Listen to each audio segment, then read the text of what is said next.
à toutes et à tous. Je vous propose de démarrer. Vous avez une après-midi très studieuse, c'est ce que j'ai compris. Alors, bonjour, je suis Patrice Moreau, donc président de PwC France et Maghreb. Je suis ravi de vous accueillir dans nos locaux à cet événement dédié à cette vague de normalisation du reporting de durabilité. Alors, l'ESG, c'est au cœur de la stratégie de PwC. Nous investissons massivement pour accompagner nos clients, pour vous accompagner dans vos transformations et vos besoins de confiance. En ce début d'année 2022, on avait participé et fait notre enquête annuelle, la 25e enquête de ce qu'on appelle la CEO Survey, qui avait révélé qu'en France, l'ESG était vu comme un accélérateur de confiance dans l'économie, mais aussi comme une preuve de la capacité des entreprises françaises à se transformer dans un environnement complexe. Alors, aujourd'hui, nous sommes bien évidemment tous convaincus que l'entreprise est un acteur sociétal avec une part de responsabilité vis-à-vis de l'intérêt général. Il s'agit pour nous, entreprises, d'intégrer cette dimension ESG dans les process, l'activité et d'embarquer sa contribution bien au-delà de la simple performance économique. Nous avons récemment mené, conjointement avec l'Institut de l'entreprise et la FNEJ, une étude qui a rassemblé, c'est une première, pendant 18 mois, 240 participants du monde de l'entreprise, des associations professionnelles et du monde académique. Et tous partagent, il y avait une convergence absolue de vues, que l'entreprise full RSE est une évolution nécessaire. Parce qu'il ne peut pas y avoir d'entreprise qui gagne dans un monde qui perd. Et c'est pourquoi une transformation profonde, environnementale, sociale est indispensable dans la décennie qui vient. Et dans cette transition majeure et unique, le reporting de durabilité constitue un instrument central pour mesurer la progression des entreprises au regard de leurs ambitions et des objectifs affichés. L'information relative à la performance des entreprises doit évoluer afin de pouvoir apprécier la performance d'une entreprise au-delà de la simple performance financière. L'objectif, c'est bien sûr d'améliorer la qualité des informations de durabilité et de les élever au même niveau que celles des informations financières. Parce qu'il n'y aura plus demain qu'un seul reporting pour apprécier la performance d'une entreprise, évidemment sa performance financière, mais bien au-delà, sa contribution au bien-être collectif. Alors, évidemment, vous le savez tous, un processus de normalisation du reporting de durabilité est en marche. Beaucoup d'initiatives, en Europe avec l'EFRAG, aux États-Unis la SEC, au niveau international avec l'ISSB. Et on assiste à une première vague, alors je ne dis pas une vaguelette, parce que quand on voit les textes qui sont sortis, je pense que c'est une bonne première vague de textes, et nous reviendrons bien sûr sur ces initiatives aujourd'hui lors de la conférence. Un accord important a été conclu hier en Europe avec le dernier trilogue qui a statué finalement sur les amendements de la CSRD. Alors, sans rentrer dans les détails, 2 points importants. Il y aura bien des normes de reporting de durabilité. Bon, ça, ce n'est pas une surprise. Tout le monde s'y attendait, mais maintenant, c'est une réalité. Normes préparées par l'EFRAG, avec une priorité qui est notée la convergence inscrite dans la directive. Et d'ailleurs, on peut souligner l'énorme travail réalisé par l'EFRAG sur ces derniers mois, dernières années, j'oserais presque dire. Applicable dès janvier 2025. Alors pour les entreprises déjà NFRD, et puis pour les autres, portée d'1 an.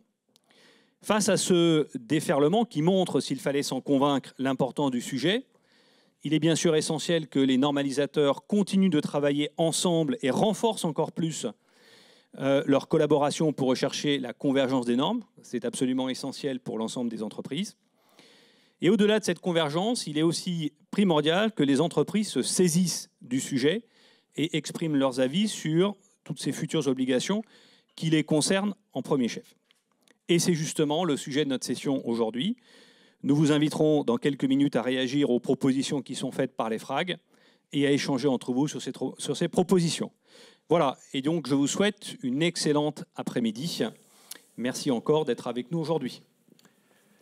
Merci beaucoup Patrice, et donc bienvenue à tous, bienvenue dans nos locaux à Crystal Park. Alors cette conférence s'inscrit dans la logique de tous les événements que l'on a organisés au cours des mois, presque années et demie passés, Pour ceux qui ont suivi nos rendez-vous du reporting de durabilité, on en est aujourd'hui au 13e épisode.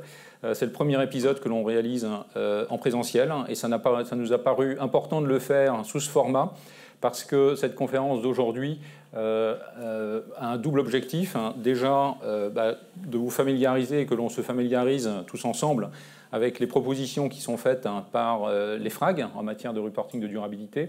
Et puis, deuxième objectif, eh bien, c'est de vous faire réagir, et il y aura un temps qui sera conçu pour ça, en table ronde, de vous faire réagir à ces propositions.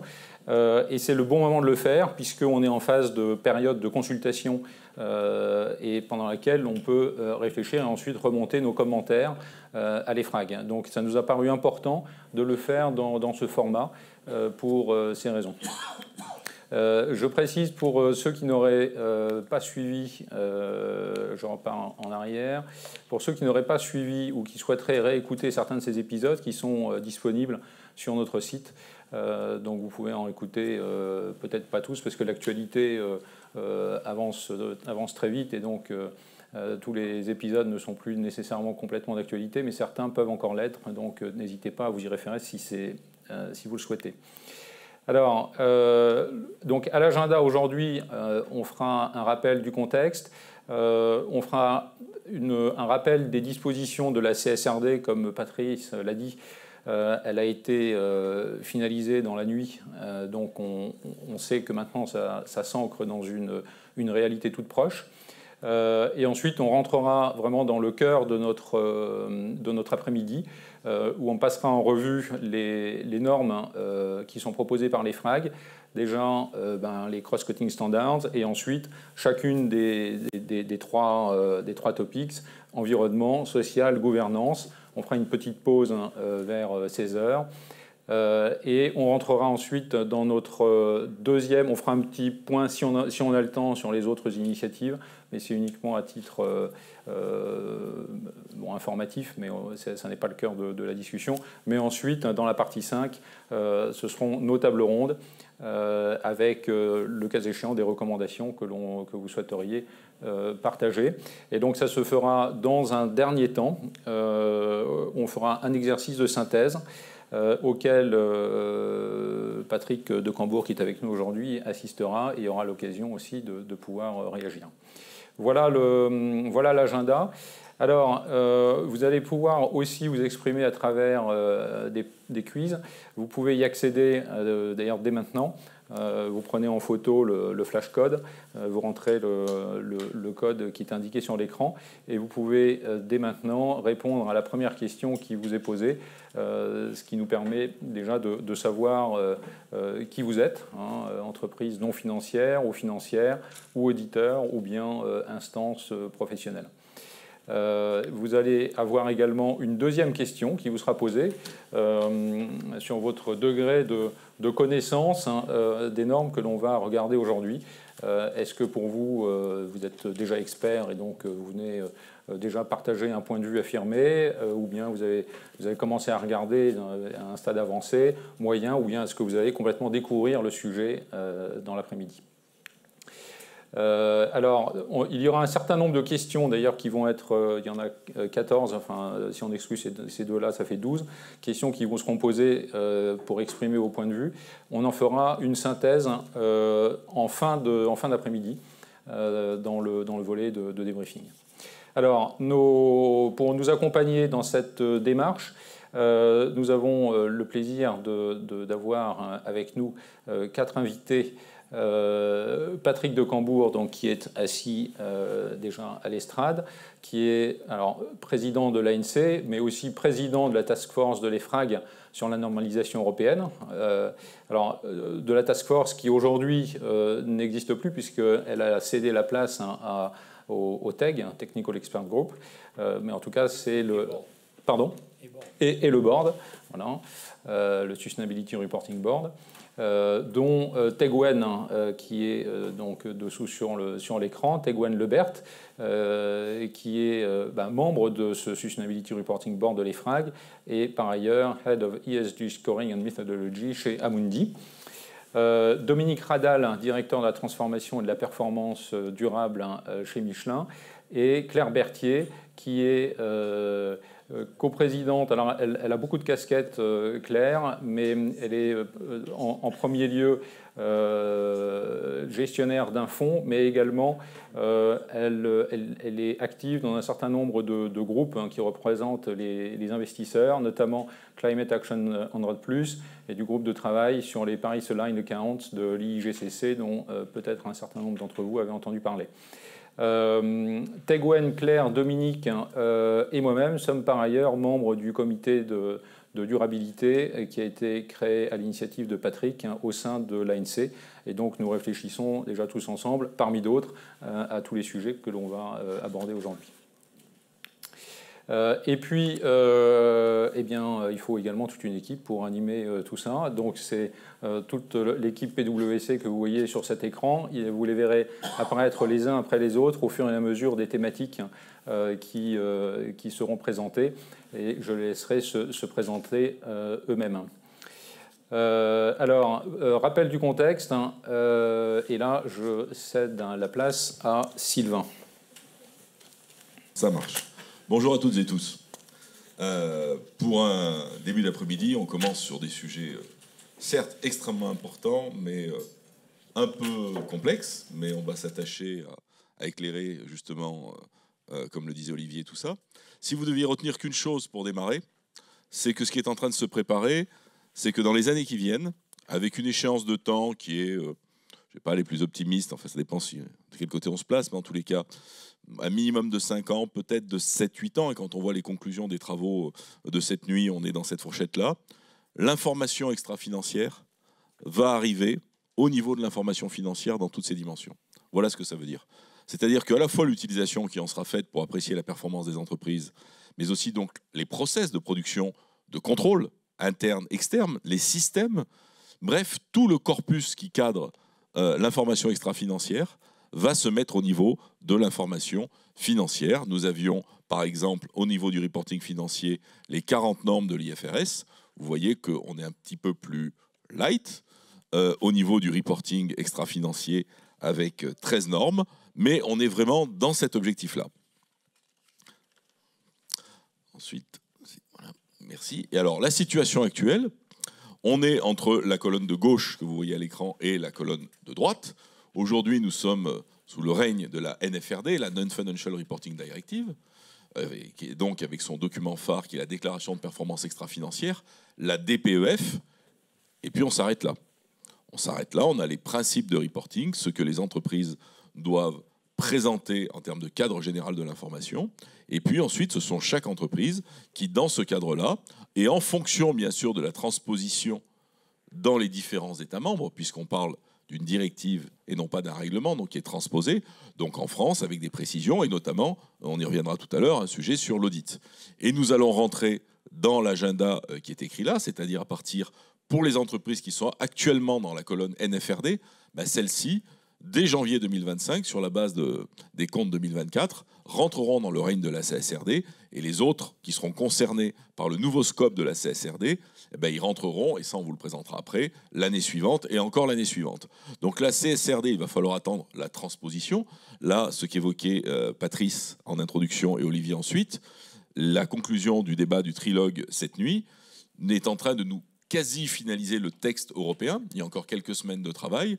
Et ensuite, ce texte européen partira au niveau des États membres pour être transposé. Donc là, on l'attend et on verra la transposition. Et on verra d'ailleurs à quelques moments sur quel point on peut s'attendre à des sujets intéressants. Par contre, la très grande nouveauté, c'est que par rapport aux règles de la NFRD, nous aurons des normes.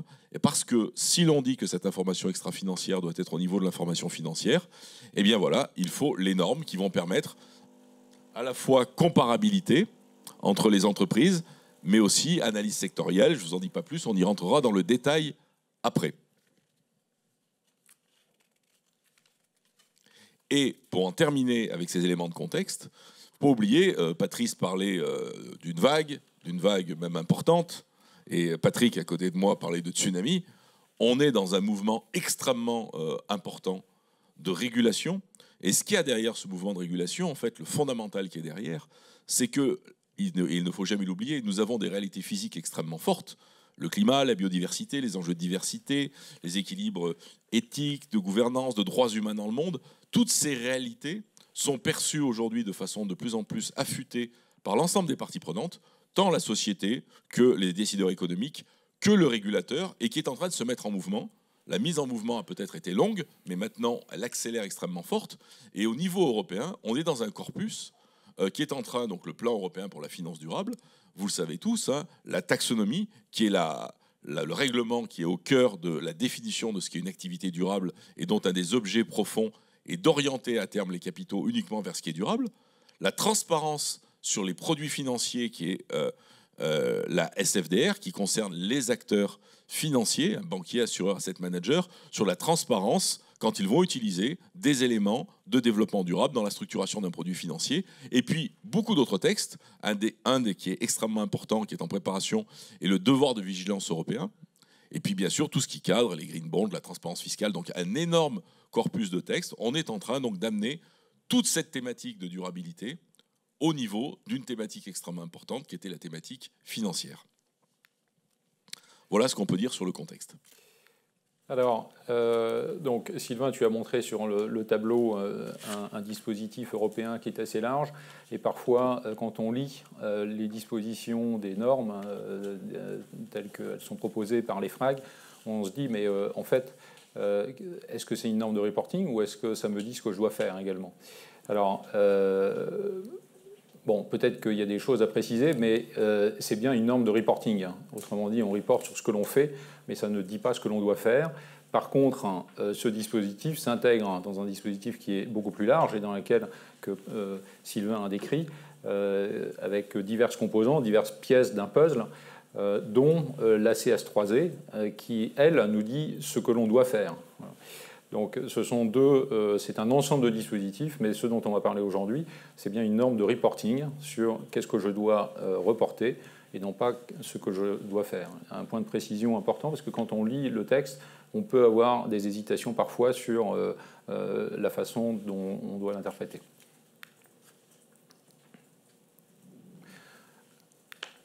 Alors justement, on vous a beaucoup parlé et on pense que toujours c'est important de replacer ça dans un cadre général, d'autant que le cadre que l'on va étudier aujourd'hui fait un lien avec d'autres éléments non européens. On est bien dans un cadre voulu par la Commission européenne. Donc là, c'est la colonne EU, la colonne de gauche. Donc c'est tout le sujet dont on va parler aujourd'hui. Mais un mot quand même, enfin 2 mots même, sur la colonne du milieu et la colonne de droite. Il ne vous a pas échappé qu'en mars 2022, et déjà depuis juin 2020, en juin 2020, l'autorité des marchés américaine, la SEC, avait annoncé que ces sujets-là, l'information extra-financière, devenaient des enjeux stratégiques et géopolitiques, c'est les termes qui avaient été employés, qu'il n'était pas question que l'économie américaine se laisse dicter quoi que ce soit par d'autres juridictions, c'est écrit noir sur blanc dans une note d'intention stratégique publique de la SEC, et qu'il y aurait des réflexions. L'élection américaine a remis les États-Unis sur ce sujet avec le retour des États-Unis dans l'accord de Paris, la nomination de responsables à la SEC sur ces questions, une mise en mouvement, et en mars 2022 est sorti donc un texte sur le climat, la présence d'informations relatives au climat dans les états financiers, et en plus des états financiers, d'un reporting spécifique à côté, et se prépare en ce moment à la SEC aussi un sujet sur les droits humains. Colonne de droite, là non plus, ça n'a pas échappé, surtout à nous Français, puisque au sein de l'IFRS, s'est créé l'ISSB, hein, l'International Sustainability Standard Board, dont le chairman est Emmanuel Faber, et donc qui s'est lancé aussi sur le sujet. Et sont sortis aujourd'hui 2 projets de normes internationales. La norme dite S1, qui est le cadre général, et la norme dite S2 sur le climat. Donc là, c'est aussi la puissance de l'IFRS, et il est important de le garder en tête, parce que je pense qu'Olivier et Patrice l'ont cité en introduction, mais dans les textes et les résultats des discussions qui ont terminé cette nuit, on va dire le lien ou la convergence avec ce qui se travaille avec l'ISSB est clairement mentionné. Donc voilà ce qu'on peut dire. Et ne figure pas là-dessus, on aurait pu vous le dire, mais c'est beaucoup moins avancé. Mais nous avons dans la sphère asiatique des initiatives tout à fait intéressantes, tant autour par exemple de Singapour. Je rappelle qu'à Hong Kong, les sociétés cotées doivent publier depuis longtemps une information au format de la GRI, Et l'autorité des marchés chinoise, elle aussi, est en train de réfléchir à ces questions. Donc ces mouvements de normalisation, de régulation sont en marche au plan international. Merci Sylvain. Alors ce qui pose d'ailleurs une question, parce que beaucoup d'initiatives un peu dans le même objectif, ça pose des questions de convergence, de réciprocité, de souveraineté. Bon, c'est peut-être concernant la proposition de l'AICC, d'ailleurs c'est un point sur lequel la lettre de commentaire de l'ANC s'est exprimée, on aura l'occasion d'en reparler tout à l'heure. Mais ce dont on va bien parler aujourd'hui, c'est le dispositif EFRAG. Alors, qu'est-ce que l'on a comme proposition? Alors, là, aujourd'hui, Patrice tout à l'heure a parlé de la première vague. C'est effectivement, sur ce slide, vous avez, en tout cas sur les deux boîtes de gauche, boîte de gauche et boîte centrale, vous avez la première vague. La deuxième vague, ça sera la colonne de droite. Mais première vague, ça traite de tout ce qui est ce qu'on appelle secteur agnostique, c'est-à-dire ce qui concerne toutes les entreprises. Ce qui viendra plus tard, ça sera ce qui sera spécifique à chaque secteur. Dans la partie secteur agnostique, on a deux normes qu'on appelle cross-cutting standards, qui posent un certain nombre à la fois de principes généraux et de disclosures générales. Et puis ensuite, des normes par topic, avec 3 topics, environnement, social et gouvernance, 5 normes dans l'environnement, 4 dans la partie sociale et 2 sur la gouvernance. Voilà la structure d'ensemble, et puis accompagne tout ça des bases de conclusion qui ont déjà été publiées, et puis une cover note et des annexes. Alors cette cover note est importante, et Patrick nous en dira quelques mots tout à l'heure. En termes de calendrier, alors le slide depuis cette nuit n'est plus à jour, donc il faudra le remettre à jour.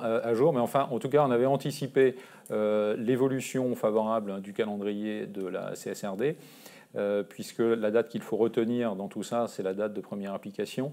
Le calendrier initial qui était proposé dans la première version de la CSRD était extrêmement ambitieux. C'était reporting 2023 publié en 2024. Le report a été demandé, donc première application sur la base des données 2024 en 2025. Et donc c'est ça qui a été confirmé cette nuit. Alors ça, c'est pour les entreprises qui aujourd'hui appliquent la NFRD. Pour ceux qui ne l'appliquent pas encore, on bénéficiera d'une année complémentaire. Et puis pour les plus petites entreprises, encore une année de plus. Et la CSRD, notez également que la CSRD a pour le même calendrier d'application que les ESRS, ce qui est logique puisque les ESRS sont des normes de niveau 2, on va dire, par rapport à la CSRD qui est de niveau 1. Donc les normes de l'EFRAG viendront préciser le dispositif de la CSRD dans son application. Alors, Patrick, ça m'amène maintenant à la partie sur laquelle on souhaitait t'entendre. C'est ce qui a été publié par l'EFRAG inclut une lettre de couverture qui présente l'esprit des propositions de l'EFRAG. Alors, est-ce que tu peux nous en brosser les caractéristiques principales? Oui, bien sûr. Bonjour à tous. Je suis très content d'avoir l'occasion de dire quelques mots pour cet événement autour de cette évolution effectivement importante. Alors, le terme tsunami est excessif, mais c'est quand même un vrai changement d'importance. Nous franchissons hier, effectivement, avec la fin du trilogue, on élimine l'aléa politique majeur qui pouvait encore peser sur cette initiative. Aujourd'hui, d'ailleurs, un certain nombre des observations qui avaient été faites étaient liées d'ailleurs à la volonté, pour certains, d'aller plus loin et pour d'autres d'aller moins loin. Mais aujourd'hui, ça y est, le compromis a été trouvé au niveau européen, et donc nous ne sommes plus dans les spéculations, nous sommes dans la mise en œuvre. C'est un élément clé, c'est un élément fondamental, et je dois dire que le timing de cette journée est particulièrement bien choisi. Voilà. Alors, les caractéristiques principales. Déjà, vous en avez déjà dit un mot. C'est une étape clé dans une évolution qui ne s'arrêtera pas avec cette étape clé. C'est donc une première étape dans une évolution. Sylvain, tu as parlé d'un horizon à 5 ou 7 ans. Je dis souvent que si nous arrivons collectivement en Europe à faire parvenir le Sustainability Reporting au niveau de maturité, ou à un niveau de maturité proche de celui du Financial Reporting d'ici 2030, nous aurons fait quelque chose d'extraordinaire collectivement, parce que faire construire une évolution de cette nature en moins de 10 ans, nous n'y étions pas parvenus au plan financier. Donc c'est véritablement un challenge. Donc c'est une première étape, et elle est clé. Pourquoi est-elle clé? Premier point, nous mettons l'accent fondamentalement sur la qualité. Donc tout ce que nous essayons de proposer, et qui fait l'objet de la consultation, puis des réglages que nous devons mettre en œuvre, c'est fondamentalement l'idée de sortir de ce que les anglo-saxons appellent l'alphabet soup, hein. C'est-à-dire la demande exponentielle d'informations aux entreprises venant de tous bords. Les agences de scoring, les investisseurs, les producteurs de labels, etc. On ne sait plus à quoi se fier. Là, on crée une plateforme robuste, on essaye de la faire la plus robuste possible, et qualitative, et d'accès public, et vérifiée par un auditeur. Donc c'est fondamental. On change de paradigme. La qualité, c'est d'abord de donner une description pertinente qui contribue à l'image fidèle. C'est aussi promouvoir les caractéristiques de comparabilité. Et, bien sûr, que ça soit compréhensible et vérifiable. C'est-à-dire qu'on ne soit pas dans la spéculation pure et simple. Donc ces 5 qualités ont été nos points de repère, notre étoile polaire dans le parcours que nous avons fait. Le deuxième point qui est important, c'est que, à la différence d'autres initiatives qui sont complètement privées et qui s'appuient sur une adoption volontaire, nous sommes aujourd'hui dans une démarche politique. Et nous voulions créer, c'est-à-dire que le niveau 1, celui de la directive, subordonne le niveau 2 des standards. Les standards n'élucubrent pas. Ils mettent en œuvre un texte législatif. C'est la hiérarchie des normes que l'on connaît bien, le niveau législatif lui-même au-dessous des traités, etc., qui guide le niveau réglementaire où nous opérons, nous, EFRAG. Donc voilà, c'est fondamental, parce qu'un certain nombre des critiques que nous entendons aujourd'hui sont des critiques qui sont formulées, mais qui devraient s'adresser sur le niveau 1. J'en profite pour dire que la transposition sera rapide, d'une part, et qu'à titre personnel, je n'attends pas d'innovation très importante, peut-être sur certains points, mais pour l'essentiel, le texte étant déjà très ambitieux et la transposition ne pouvant pas revenir sur le niveau qui est proposé, qui va vouloir aller plus loin, hein, et sur quel point? Bon, nous doutons qu'il y ait beaucoup de volontaires face à une étape clé qui veuillent dire « Ah mais non, mais c'est pas assez, on va en faire, nous, dans notre pays, beaucoup plus. » Bon, je crois que ce sera un processus assez rapide. Donc la deuxième caractéristique, c'est la cohérence européenne qui a été évoquée, la subordination au texte de niveau 1, la volonté, par exemple, de créer SFDR, taxonomie, de créer de la cohérence. L'Europe ayant eu probablement un petit défaut, c'est de mettre la charrue avant les bœufs dans un certain nombre de domaines, c'est-à-dire de demander à un certain nombre de personnes de faire des reporting alors que la donnée n'existe pas. Et ça, franchement, je l'avais souligné dans un rapport que tu as mentionné en 2019, en disant attention, il faut régler la donnée parce que la donnée est fondamentale. Sinon, on fait du greenwashing, de l'ESG washing, et puis ce sera un objet de critique et un objet où justement le le public finira par ne plus croire à ce que l'on dit. Hein. Déjà, en matière financière, parfois, on a des problèmes. Donc, en matière de durabilité, il faut faire extrêmement attention. On ne peut pas dire n'importe quoi. Troisième caractéristique, c'est l'idée que nous avons d'autres étapes à venir. Tu l'as mentionné sur le slide. Effectivement, l'Europe a pris une décision qui est assez différente de celle d'autres initiatives. Enfin, c'est assez proche en termes de démarche top-down de la GRI, mais très différente du SASB ou de l'ISSB, puisque nous avons décidé de commencer par ce que l'on appelle le niveau secteur agnostique, c'est-à-dire les informations qui devraient être fournies par toutes les entreprises, sous réserve bien évidemment qu'elles soient significatives pour l'entreprise en question après son analyse de ce qu'on appelle l'analyse de matérialité. Donc vous avez un exercice fondamental qui est l'exercice de matérialité. Donc vous avez une architecture, des principes généraux. Je recommande vivement de jeter un œil à ESRS 1 qui constitue le cadre général, si vous voulez, le cadre dans lequel on va organiser le Sustainability Reporting. Et puis, bon, le temps nous manque, mais ça fait peut-être la transition avec ta question suivante, c'est SASB est totalement sectoriel. Donc c'est parti de l'idée qu'il fallait sortir de l'entité, de l'information propre à chaque entité et remonter à un niveau supérieur qui est le secteur. Nous, on fait l'inverse, on part du secteur agnostique et on va descendre vers le sectoriel. On espère qu'on va se rencontrer, on pense qu'on peut se rencontrer. Après, c'est une question de bonne volonté. D'accord ? Donc, parce que le SASB en lui-même c'est relativement rudimentaire. Hein. Il y a 1000 indicateurs à peu près, mais pour 77 secteurs, c'est-à-dire 13 pour chaque secteur.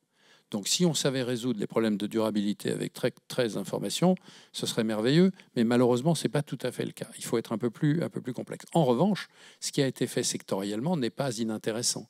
Et nous avons identifié une bonne moitié des indicateurs en question qui sont saisis dans notre couche secteur agnostique, et l'autre que nous allons regarder avec attention, parce qu'il n'y a pas de raison de ne pas essayer de converger sur ce plan-là. Quant à l'ISSB, eh bien, en fait, on a une norme climat, mais tout le reste est en fait un peu du style NFRD, c'est-à-dire que vous faites votre analyse de risque, et vous déterminez les risques les plus importants, vous les hiérarchisez, et vous donnez des informations sur les plus importants. Hormis le climat, où là, on a une norme plus précise. Et quand on n'a pas de norme précise, ce qui est vrai, puisque comme vous l'avez vu, nous, on a 11 normes thématiques, il y en a une à l'ISSB, par définition, sur les 10 autres, on va être dans une définition propre à chaque entreprise qui s'inspirera assez largement du SASB. Donc, je suis dans la transition déjà. Je vois que tu as mis là. Tu peux dire ta question peut-être. Je crois que tu l'as déjà bien introduite par ce que tu as dit, mais on a tout à l'heure effectivement évoqué SEC, ISSB et FRAG, donc avec les questions de réciprocité ou de convergence, hein, et qu'est-ce qui est possible de faire, qu'est-ce qui est déjà d'ailleurs mis en place, hein, de ce point de vue-là. Je fais une parenthèse, parce que tu as mentionné le SASB. On peut peut-être dire que le SASB a fusionné avec l'ISSB. 30 juin. Ils sont censés fusionner le 30 juin. Ils avaient regroupé l'Integrated Reporting dans la Value Reporting Foundation, et la Value Reporting Foundation est censée fusionner avec l'ISSB, enfin avec la fondation IFRS, là, à la fin de ce mois. Donc, non, ce qui est très intéressant à noter, donc ces trois initiatives, nous les saluons comme quelque chose de très positif, parce que ce qui va dans le même sens est plutôt positif. La deuxième chose qu'il faut noter, c'est que si la situation européenne vient de sortir de l'aléa politique, il n'en est pas de même pour les deux autres initiatives. Parce que la SEC, j'ai eu l'occasion de discuter, Michael Bloomberg était il y a un peu plus de 15 jours à Paris, et il a organisé un dîner sympathique, et j'étais à côté de la personne qui suit la TCFD, qui s'appelle Marie Shapiro, qui est l'ancienne présidente de la SEC. Et je lui demandais comment est-ce que ça va se passer aux États-Unis, l'initiative SEC. Et elle m'a dit, à vrai dire, il y a beaucoup de nuages au-dessus de l'initiative pour plusieurs raisons. La première, c'est qu'il va y avoir des midterm elections et qu'on va probablement avoir un sursaut républicain, sursaut qui est des républicains qui sont très opposés à des réglementations de ce type. Premier point. Deuxième point, est-ce que la SEC est sortie de son mandat, de son rôle? Et il y aura des procès. Troisièmement, si le Congrès et le Sénat ne sont plus aussi clairement, enfin ils ne sont pas très clairement d'ailleurs engagés, mais si ils décident de créer les choses difficiles, il y a d'une part des outils pour dire le texte on n'en veut pas, mais il y a un autre outil que moi je n'avais pas en tête, qui est l'outil budgétaire. C'est-à-dire de dire à la SEC, bah, d'accord, on vous vote votre budget, mais à condition que celui-là soit au frigidaire. Donc, vous voyez, l'aléa politique est encore grand aux États-Unis. Ceci étant, je viendrai sur le fond. Et quant à l'ISSB, eh bien, l'ISSB aujourd'hui n'a aucune juridiction qui est dit de façon claire, moi j'applique et puis ça va, je prends ça. Donc, on est dans une disposition qui est en mouvement sur ces questions-là. Sur le fond, nous pensons que à la fois ESRS 1 en correspondance avec S1 et ESRS et ESRS 2, et que par ailleurs E1, la norme climat, et leur norme S2 sont quand même sur des zones très proches. Alors nous le pensons. Je pense que l'ISSB s'interroge, parce qu'il y a une dimension politique à dire que c'est très proche, et que pour l'instant on est dans ce moment un peu intéressant de savoir. Alors les premières réunions techniques ont eu lieu lundi dernier. Avant, nous avions des réunions de haut niveau. L'EFRAG est totalement prête à chercher la compatibilité. Compatibilité ne veut pas dire nécessairement identité. Nous ne sommes pas dans la démarche qui a été suivie pour la finance, c'est-à-dire que la norme est établie internationalement et puis l'Europe homologue ou n'homologue pas. Non. Aujourd'hui, d'abord, en termes de contenu et de calendrier, on est très en avance. Et donc, voilà. Donc une volonté de co-construction maximale. Hein. Mais il faut que ça se passe dans les faits. Et la SEC garde sa souveraineté, très clairement. Hein. Et pour l'instant, les autres juridictions, on a parlé des juridictions asiatiques, c'est pas encore très très clair de savoir s'ils vont s'inspirer de l'ISSB, de la TCFD, du GRI, ou regarder de très près ce que font les Européens. C'est un monde en gestation. Et nous, on a une volonté de contribuer à la globalité de ces normes le plus possible. Alors, Patrick, pour ma prochaine question, la consultation de l'EFRAG est en cours. La consultation pose beaucoup de questions, mais qu'on peut peut-être catégoriser en trois blocs. Il y a la partie cohérence d'ensemble, la pertinence de la structure, etc. Il y a une partie priorisation. Que faudrait-il prioriser parmi l'ensemble du dispositif? Puis ensuite, il y a tout un ensemble de questions qui portent sur la pertinence et les qualités intrinsèques de chacune des disclosure requirements qui sont proposées. Alors là, on n'a qu'une après-midi, ça va être assez court. Quels sont les axes prioritaires sur lesquels tu souhaites, tu as des attentes? Bon, j'ai des attentes les plus étendues, mais si on est très pragmatique, tu as décrit les trois catégories. Nous, la première catégorie, qui est d'ailleurs un nombre de questions relativement raisonnable, hein, cette première catégorie, nous espérons qu'il y aura beaucoup de répondants, hein, de contributeurs. C'est celle qui porte effectivement sur l'architecture, sur la mise en œuvre des principes et sur le caractère globalement adapté en termes de pertinence des 13 standards. Ça, je pense que chacun d'entre nous peut se faire une opinion et répondre à ce niveau-là. Sur les priorités, nous sommes confrontés évidemment à la nécessité d'un compromis entre ceux qui en voudront plus et ceux qui en voudront moins. Donc, il est important pour nous que les parties prenantes européennes nous disent « Écoutez, voilà, là, c'est trop... ça va trop loin, ou là, parce qu'on va voir où se situe la géographie des répondants, et on a toute une analyse qui est prévue au mois d'août, c'est-à-dire après le 8 août, pour vérifier quel est le sentiment général et d'où viennent les remarques et comment elles sont justifiées. Donc cette deuxième partie est aussi, à mon avis, elle est compliquée parce qu'il faut bien réfléchir, mais elle est rapide en termes de réponse. Et puis tu as mentionné la troisième section de cette consultation qui porte sur les 137 disclosure requirements.